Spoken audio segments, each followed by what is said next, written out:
of the House Republican leader, Kevin McCarthy, complaining that your party is not working with him on trying to extend small business loans. Watch.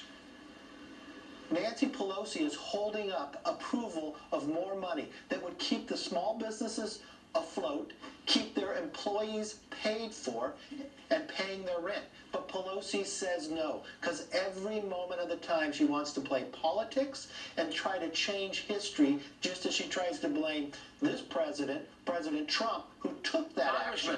Leader McCarthy and Republicans want $250 billion more for small businesses. As you know, Nancy Pelosi, Chuck Schumer, they're saying, okay, we want that, but we also want money for hospitals and states. Sure. Why not deal with that other money in a separate bill and focus right now on the small businesses? Sure. So thank you for bringing this up. You know, I see this problem as really in three separate groups. And if we don't deal with all three groups, we don't stand a chance of really properly addressing this crisis. Of course, that SBA fund needs to be replenished and replenished quickly.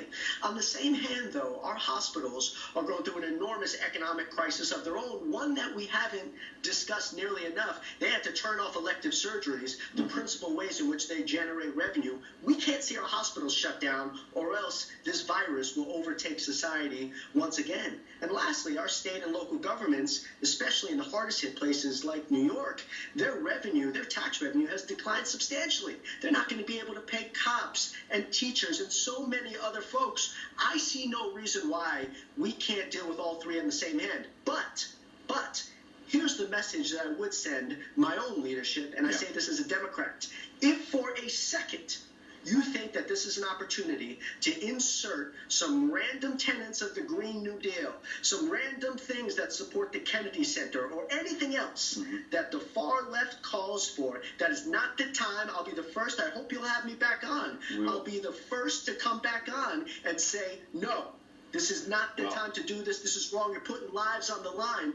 But, again, small business, hospitals, state and local governments, we can deal with all three. And if we don't, we're not properly addressing this crisis. Well, in the last round, some of that other stuff that you just mentioned was put in there by Democrats. There's a big debate about it, but we needed to help the country move forward. We'll see whether or not it's in there. We'll have you back if some of that money is added in there. Congressman Matt Rose, appreciate you coming on. And thank you so much again for having me.